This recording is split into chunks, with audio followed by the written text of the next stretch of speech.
Boa tarde, vamos gravar mais um vídeo. Uma parte. Ontem eu fiquei assim a meio, tive uma interrupçãozinha. Hoje vou tentar gravar, não sei se vou conseguir gravar o restante, mas vamos acabar, que está mesmo a terminar o capítulo de ontem. Como disse, ficamos quase no fim. Então vamos lá começar. Este é o livro de Giovanni Papini, O Diabo. Me chamo Adriana Soares. E este é um canal de partilha deste tipo de conteúdo. No final do vídeo, na descrição, vou deixar o link da minha biblioteca e livraria. Se alguém quiser falar, saber de algum livro, podem ou querer adquirir algum livro, estejam à vontade para mandar uma mensagem através de lá. Então vamos lá começar. Estes cristãos têm-se tornado sempre mais intimamente cristãos segundo o espírito do cristianismo eterno, mesmo se alguma vez leem de outro modo e com outro estilo a letra. Até alguns séculos atrás, a ideia da chamada devoradora de homens, seja a das fogueiras, sob a do inferno, não turbava a sensibilidade e a mente dos bons católicos. De há tempos, ao contrário, nota-se, nos melhores de entre eles, um sentido bastante diverso. Estão renitentes a aprovar quer a morte dos hereges, quer as penas eternas dos pecadores.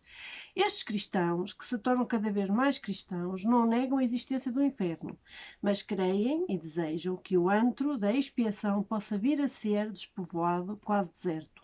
O cruel calvinismo de 500 está hoje, para essas almas mais amorosas, como que virado do avesso, aviso, o inferno e corrompido o paraíso. Pensam eles que um Deus verdadeiro, Pai, não pode torturar eternamente os seus filhos. Considera que um Deus todo amor, como por Cristo foi revelado, não pode negar eternamente o seu perdão, nem sequer aos mais obstinados rebeldes. A misericórdia, no fim dos tempos, isto é, do mundo atual, deverá superar mesmo a justiça. Se assim fosse, deveríamos pensar que o próprio Pai de Cristo não é um perfeito cristão. Nós não pretendemos que estes sentimentos e estas ideias venham a ser aceitos hoje pela doutrina oficial da Igreja, docente, e ainda menos pretendemos falar em seu nome. Mas o que não é lícito ensinar como verdade certa e segura, pode e deve ser admitido como cristã e humana esperança. Os tratados de teologia comunicarão a rejeitar a doutrina da reconciliação total e final, mas o coração continuará a ansiar ardentemente e a esperar o sim. Na escola de Cristo, aprendemos que, sobretudo, o impossível é crível. O eterno amor, quando tudo for cumprido e expiado, não poderá renegar-se a si mesmo, nem sequer ante a negra face do primeiro e surreto e do mais antigo danado. Novembro 1953. Então agora vamos entrar numa outra. O Diabo Tentado. Isto é um radiodrama em 3 tempos. É a minha parte preferida deste livro. No primeiro tempo vamos ter uma conversação entre Satã e Uriel. Algumas pessoas do grupo eu já li algumas partes. Esta é uma parte do livro que a mim me chama muita atenção. Então vamos começar no primeiro tempo. Praça imensa, deserta, no meio uma catedral gigantesca com torres e agulhas que mal se vislumbram no céu no vento de um crepúsculo outono. É o dia 29 de setembro, festa de São Miguel Arcanjo. No alto portal de bronze, entreaberto, sai um canto doce e solene. Satã caminha de um lado para o outro, meditabundo diante da catedral negra. De quando em quando, estaca, pondo-se à escuta junto ao portal, como se aquele canto o atraísse. Ouvem-se com bastante nitidez as palavras do coro, contraducem super bien, sec amour unc nos principiant, ut detur ex agni tron nobis corona gloriae. Enquanto Satã escuta, absorto, o canto em louvor do seu vencedor, chega, quase correndo, um diabo em forma humana. Uriel. Uriel diz: Príncipe, que fazes?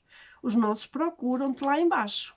Satã, estremecendo, responde: lá embaixo? Onde?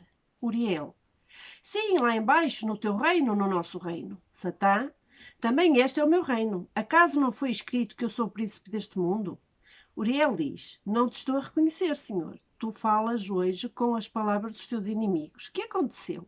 Satã novamente se ouve e o coro. Deixa-me escutar esse canto. Uriel diz: mas não sabes então que hoje a populaça dos que ajoelham celebra a festa do teu vencedor?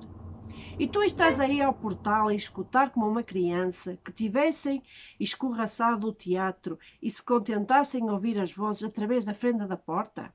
Satã diz: desde quando os alunos se permitem dar lições aos mestres? Tu não podes compreender, pois não sabes que o vencido pode ficar ligado ao vencedor mais do que a um irmão? Uriel responde: não, não compreendo.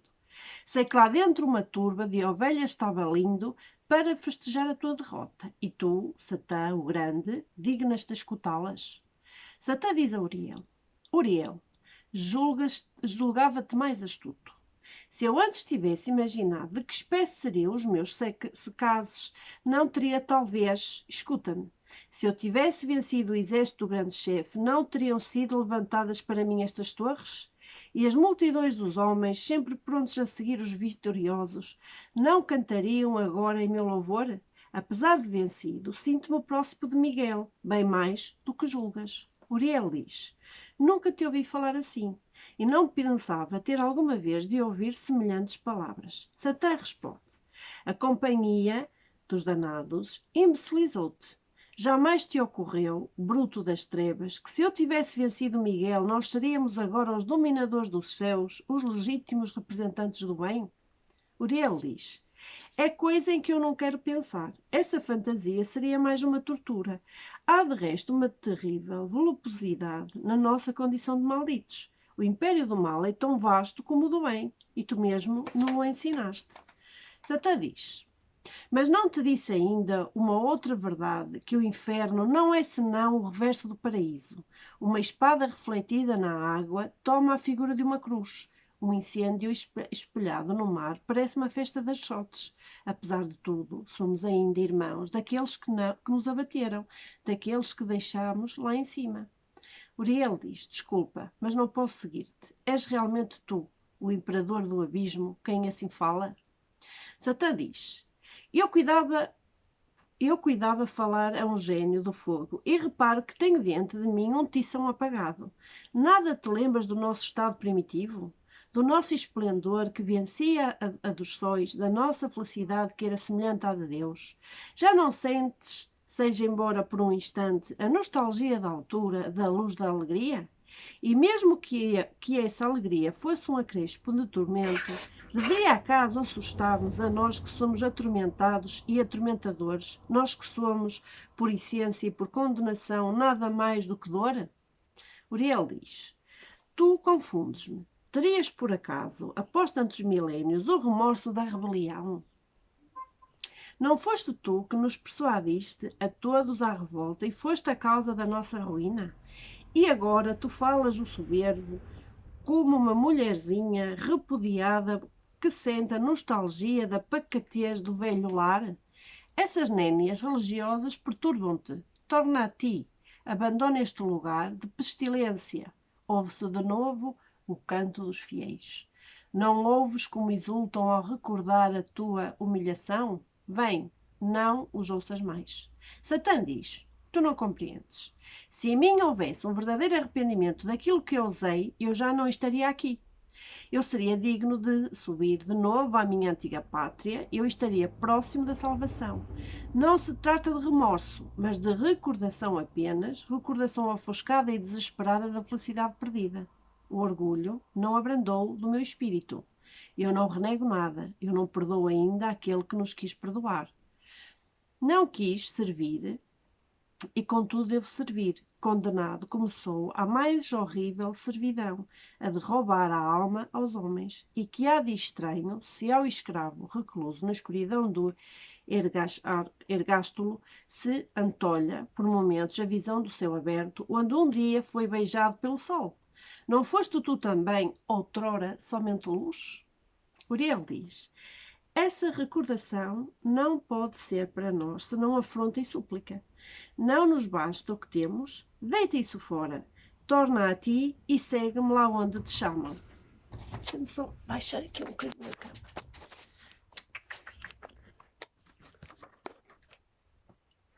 Isso. Muito alto, assim está melhor. Vamos lá.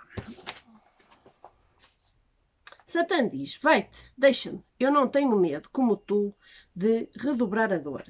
Ouve-se uma música dulcíssima, que já não vem da catedral, mas do céu. Segundo tempo. Aparece num rasgo o arcanjo Rafael, todo branco, circundado de luz, aproxima-se dos dois diabos, Satã, interdito, cala e não se move. Uriel diz: é um fiel dele, um inimigo nosso, é o companheiro de Miguel, fujamos Satã, não quero vê-lo. Satã diz: tu aqui? E Rafael responde: sou eu, sim, Rafael, aquele que no princípio foi o teu irmão. Satã diz: procuras-me? É a mim que procuras? Rafael continua: foi ele quem me ordenou que te procurasse. Satã diz: ordenou-te que procurasse a mim o reprobo, o maldito, o escorraçado, o rebelde e o vencido? Rafael continua: sim, precisamente a ti, o desaventurado. Satã diz: mas que acontece lá em cima? Por certo, algo de inédito, algo de inaudito. Sim, aqui é. Passaram séculos de séculos, milhões de noites e de solidões, e nenhum de vós me procurou. Depois da vossa vitória, nenhum ousou acercar-se do monstro que foi precipitado das trevas do abismo? Rafael diz: eu já antes teria vindo, se me tivesse chamado. Satã responde: chamado? Desvaneias? Quem é que chamou? Rafael diz: tu próprio, Satã. As palavras que disseste há pouco ao teu companheiro de desgraça foram dar lá acima, foram ouvidas por ele, e ele me enviou junto de ti. Satã diz: as minhas palavras, que terei eu dito? Eu nunca disse que semelhasse uma queixa, nada que pudesse ser tomado por uma abjuração. Quis ser o primeiro e sou o primeiro, embora no mundo diverso do teu. Mas a monarquia do mal é sem limites, precisamente como a do teu senhor. Rafael diz: tu não tens ainda o remorso, mas despertou em ti uma recordação, e nessa recordação há uma ponta de nostalgia, e na nostalgia há uma sombra de desejo, e no desejo há um acúmulo de dor. E na dor há já um princípio de expiação, e a expiação é. Satã diz: basta, basta. Vê-se que na minha ausência te tornaste um palrador, tu também. Poderias ser um suportável pregador da quaresma se não andasses ocupado em melhor mister. Doce é a tua palavra, mas eu não sou mosca para cair em semelhante mel. Rafael diz: deixa a zombaria, Lúcifer. Tu não falavas nesse estilo ao teu obtuso companheiro há pouco.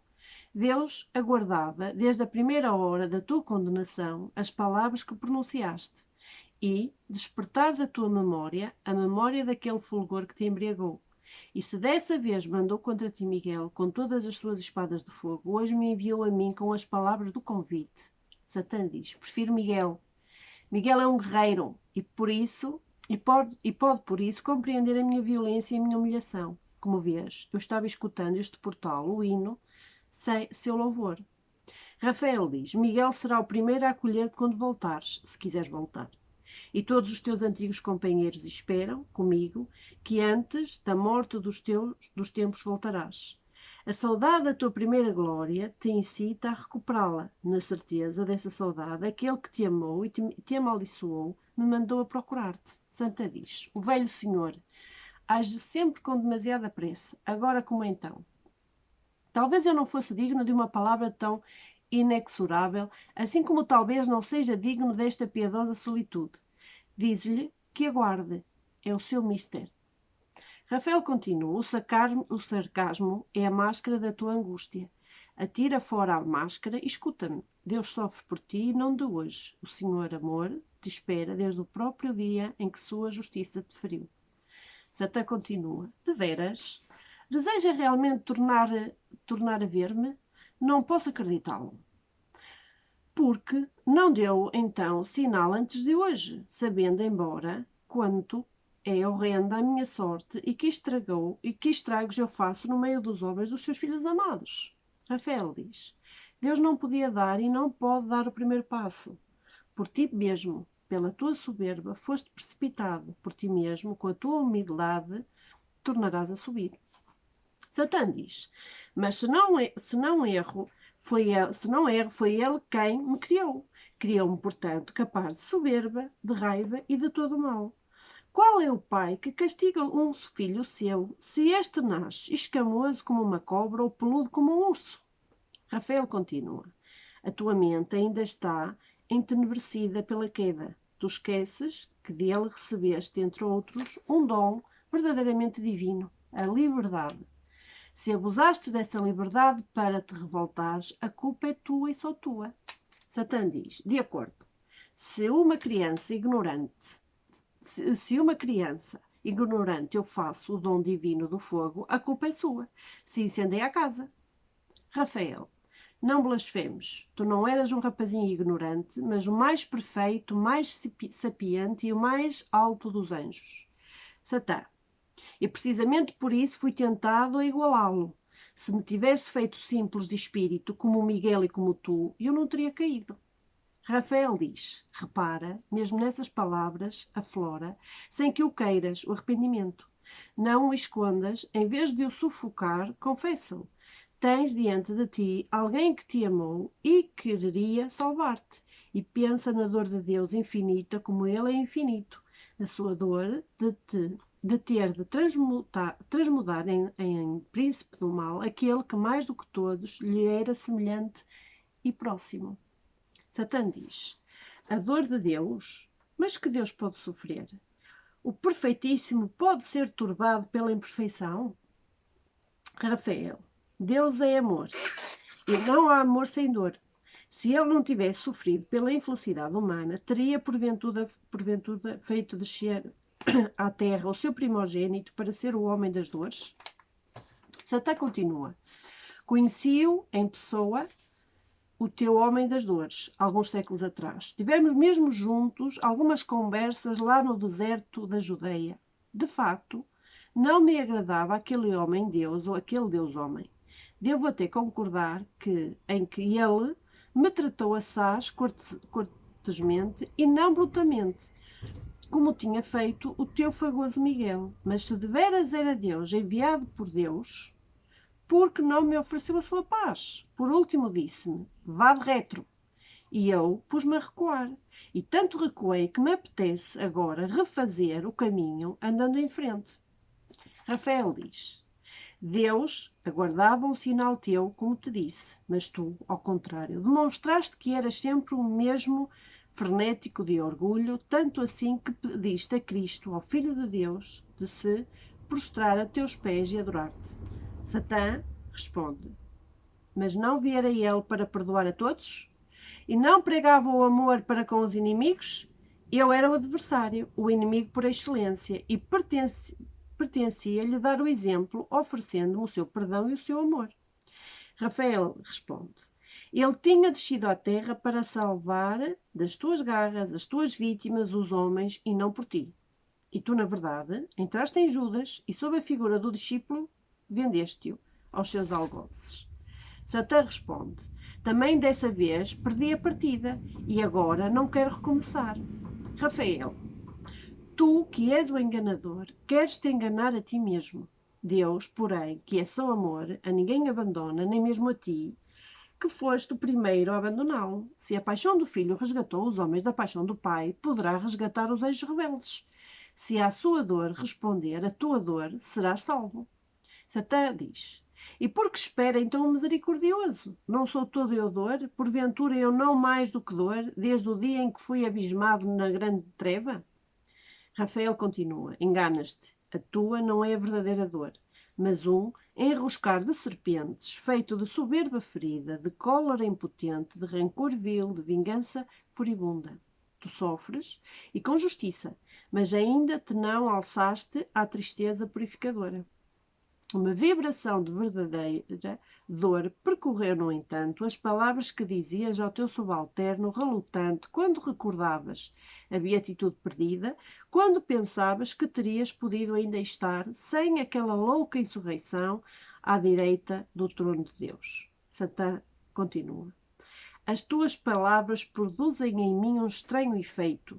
Eu acostumei-me a tentar essas míseras criaturas humanas que não pedem mais do que ceder, e agora tu roubas-me o emprego e queres tentar-me com as tuas lisonjas. O tentador tentado. Belo título para um drama dos meus amigos românticos. Rafael continua. Não reparaste ainda que os homens de há tempos pouco ou nada se preocupam com a tua pessoa, embora, seguindo a tua doutrina, não estás cansado de tentar quem te não resiste? Se experimentas uma amarga volúpia em arrastar os outros para o abismo, não poderias experimentar uma alegria infinitamente mais profunda em fazê-los abalar para o alto? Satã diz, perdão, Satã diz, precipitar para baixo, precipitar para cima, eternamente precipitar. Não haverá então jamais um remanso de paz para mim e para todos os seres. Rafael, não há repouso senão no seio do eterno. Recorda, uma vez ainda, a tua antiga felicidade, a tua breve exaltação, o êxtase que te envolveu, mal surgiste do nada. Não olvides. Recorda sempre, recorda tudo, a luz que te vestia como um manto de ouro e de safiras, o canto silencioso que brotava do teu coração puro, o amor que te abraçava e, em vez de consumir-te, te dava asas, a presente perene do Criador, que te fazia semelhante a ele, precisamente a ti, o arcanjo predileto. Considera que um movimento único de arrependimento poderá restituir-te a essa plenitude de dons e poderá consolar a dor daquele que te quisera venturoso. Não terás por fim a compaixão de Deus, do Deus que sofreu por tua causa? Satã diz, que dizes? Pedes piedade ao desapiedado? Deus tornou-se assim tão pobre que reclama a caridade do seu maior inimigo? Rafael responde-lhe, é o mais misterioso dos seus mistérios, e todavia é tal como acabas de dizer. Deus é infinita prodigalidade de amor e, contudo, é o eterno mendicante que a todos pede a esmola do seu amor. E por pouco que haja quem lhe recuse, o imperador do universo será o pobre infatigável que bate à porta da primeira e da última das criaturas. Satã tem piedade de ti e dele. Satã responde, tarde demais, ele fulminou-me, reduziu-me a cinzas. E quereria agora que desse monte de cinzas negras jorrassem centelhas? Não percebes que a minha dor mais atroz consiste precisamente na minha incapacidade de ressentir isso outra dor que tu me pedes, na minha desesperada impotência de amar, afinal, a mim mesmo? Neste momento, as portas da catedral abrem-se, a multidão dos fiéis sai como um rio. Rafael e Satã recuam, acercando-se de uma tilha gigantesca que se ergue na praça. A multidão passa e dispersa-se murmuramente. Por fim, solitária, sai uma mulher que olha em redor. É uma mulher jovem, de rosto pálido, emoldurado por uma mantilha negra. Satã observa e dela se aproxima. Rafael desaparece na sombra. E entramos no último ato. A mulher está só na praça deserta. Detém-se como se hesitasse no caminho a tomar Satã. Aproxima-se. Satã diz, senhora, começa a cair a noite e estes lugares talvez vos sejam desconhecidos. Se vos posso ser útil em alguma coisa, estou às vossas ordens. Virgínia responde, estais enganado, senhor. Não preciso de guia nem de companheiro. Agradeço-vos. Satã diz, talvez não confies em mim, por ainda não me teres encontrado. Mas nada deveis temer, senhora. Sou um gentil homem, um velho gentil homem, muito mais velho do que podeis imaginar. Virgínia diz, não me interessa a idade dos outros. Pode ser que sejais velho, mas gentil homem receio que não. Um verdadeiro gentil homem não aborda as pessoas como acabais de fazer. Satã diz, e contudo, bela senhora, garanto-vos que sou o primogênito de uma família antiquíssima, de uma família principesca, a primeira que habitou o mundo. E se não tivesse havido uma certa loucura Virgínia interrompe-o. Poupai-me, por favor, as histórias da vossa ilustre prosápia e deixai-me seguir o meu caminho. Faz por mover-se, mas não consegue dar um passo. Satã. Reparastes, senhora, que não sou um qualquer, ainda guardo restos do antigo poder, e a vossa imobilidade é a prova disso. Não vos podereis mover enquanto não for da minha vontade. Virgínia diz-lhe, compreendi. Vós não sois um gentil-homem, mas sim um dos tantos feiticeiros que correm mundo para mistificar os cristãos. Mas o jogo durou já bastante. Peço-vos que me deixeis ir. Satã responde, gentil senhora, a vossa definição não é rigorosamente exata, mas há nela qualquer coisa de verdadeiro. Eu estou um pouco acima dos feiticeiros vulgares e, mesmo se quereis sabê-lo, todos estes figurões são meus servos e subalternos. Não podeis fugir-me. A Virgínia diz, vós, será possível? Quereis fazer-me acreditar que sois ele? Satã diz, quem será ele? E Virgínia responde, quereis enganar-me? Aproveitar-vos da minha credulidade, que pode haver de comum entre eu e ele? Satã diz, mais do que presumis, amável senhora, começa pelo facto de existir, isto é, de sofrer. Depois a queda, há quem tenha caído ontem, há quem caia amanhã, mas todos somos destinados a tal sorte. Não vos assusteis, não é coisa tão terrível como contam os padres. Virgínia, não acredito no que me dizeis, não quero acreditar. Deixai-me seguir, não me importa saber quem sois. Eu estou com Deus e conversas estranhas eu não procuro. Virgínia continua. Satã continua. Também a primeira-dama, com quem tive o prazer de conversar há muito, muito tempo, era próxima de Deus. O seu belo corpo tinha até sido modelado pelas próprias mãos de Deus. E, todavia, ela me escutou com a extrema benevolência. Não se irritou, como vós fazeis, mas, ao invés, foi cortês, ao ponto de seguir, ao seguir uma modesta sugestão. Não ouviste falar do caso? Virgínia diz, agora te reconheço, mas não te tenho medo a ti. Tu és o maldito, o adversário, o tentador. Mas Deus te condenou e Miguel te abateu. Cristo libertou-nos do teu domínio. Não quero ter nada comum contigo, deixa-me passar. Debate-se, tenta fugir, mas não consegue.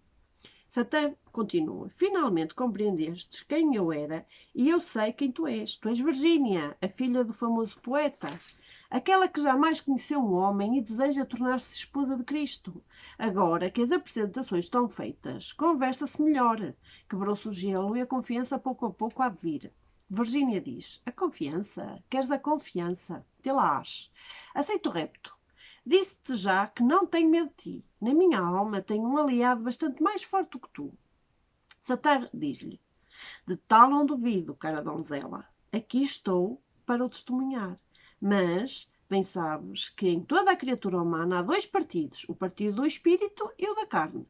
E este segundo partido quase sempre é o mais aliado. Tu és bela, tu és jovem, tens as veias plenas de sangue fluente, os olhos cheios de imagens, as tuas mãos fremem de impaciência por acariciar.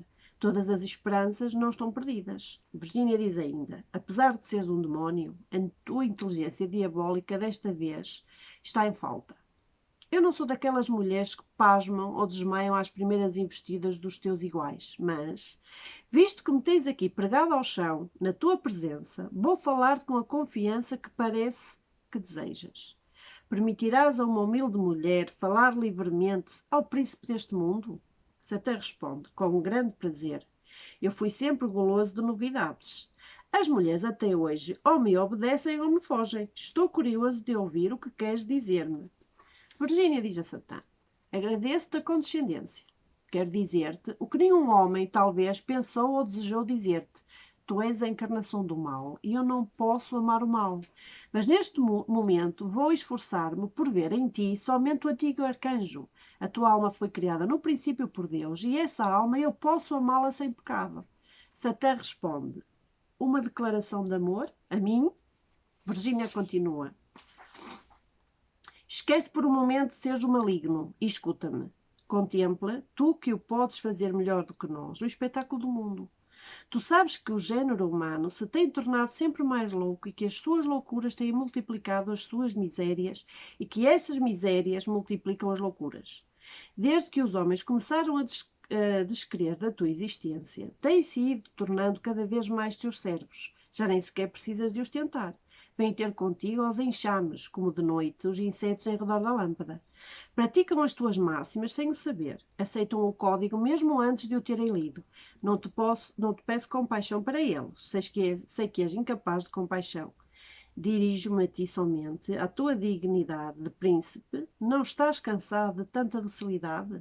Não te causa enjoo tão fácil obediência? Tu foste sempre um batalhador, um herói a teu modo. Sempre te agradou persuadir e vencer.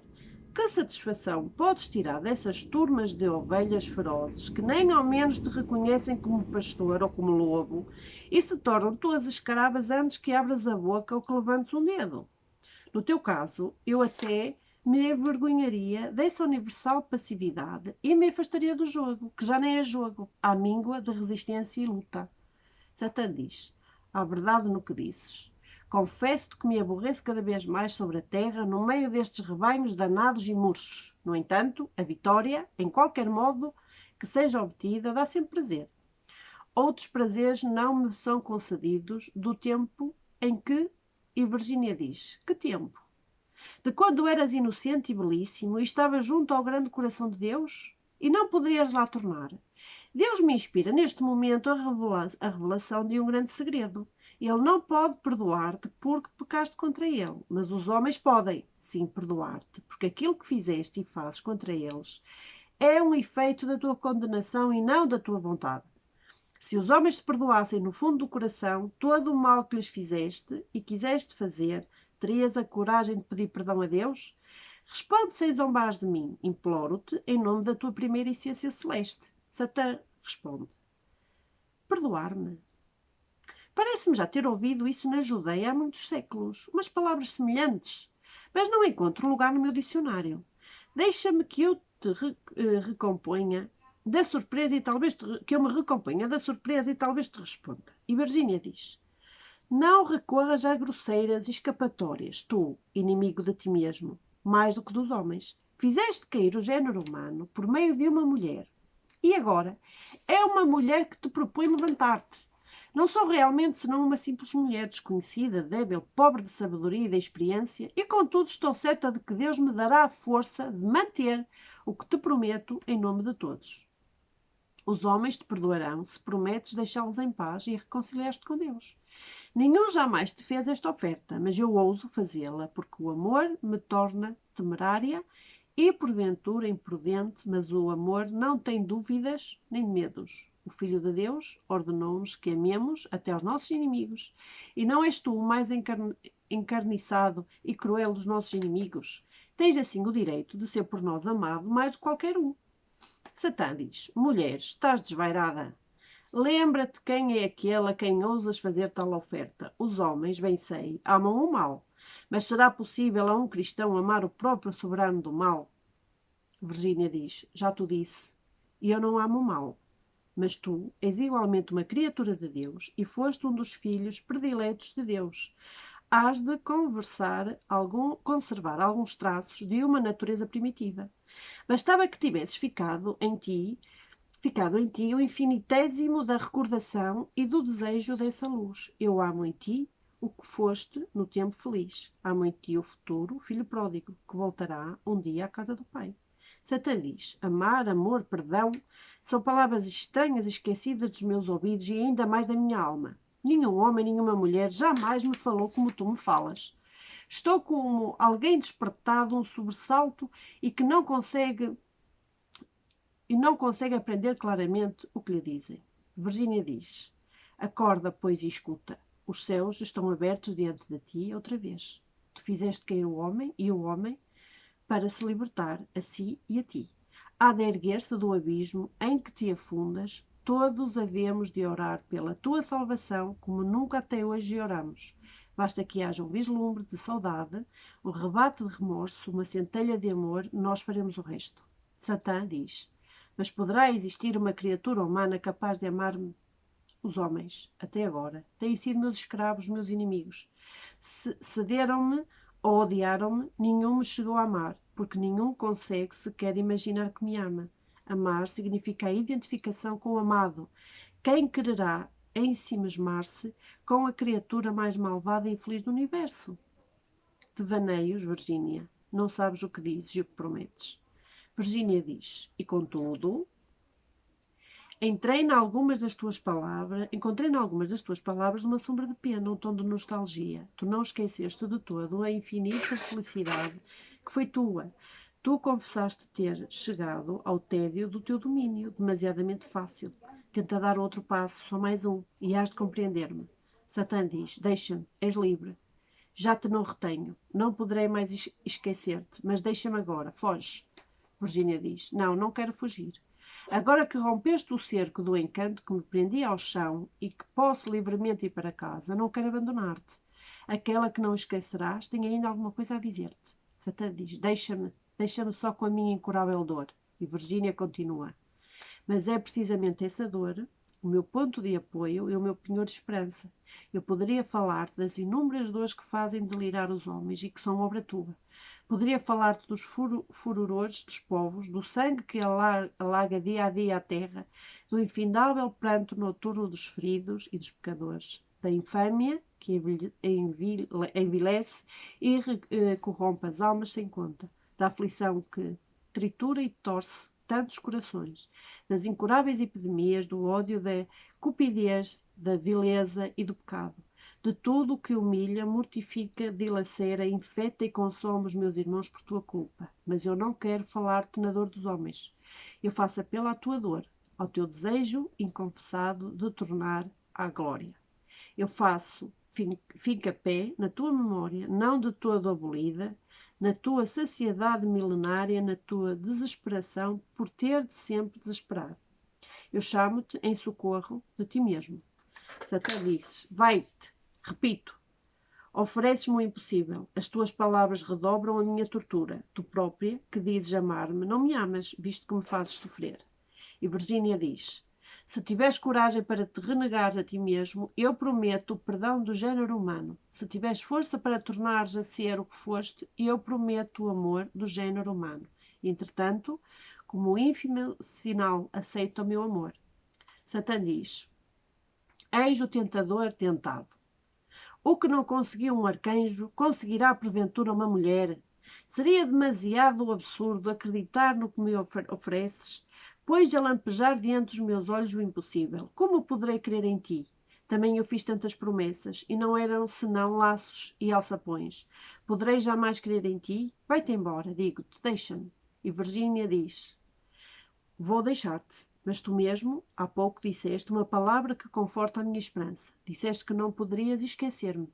E não me esquecerás. Tu has de ir em minha procura e eu conseguirei salvar-te, porque a tua dor será doravante cúmplice do meu amor. Aparta-se Virgínia e sobrevém Uriel. E diz Uriel, estás só, finalmente? Então vamos. E Satã diz, vamos? Mas aonde? E este foi o final do livro, que eu adoro este livro, é que para mim é qualquer coisa fantástica. Vamos começar na segunda-feira uma nova publicação, também muito interessante, da Adriana Matthews, e espero que vocês gostem tanto quanto eu. Beijinhos no coração e até amanhã.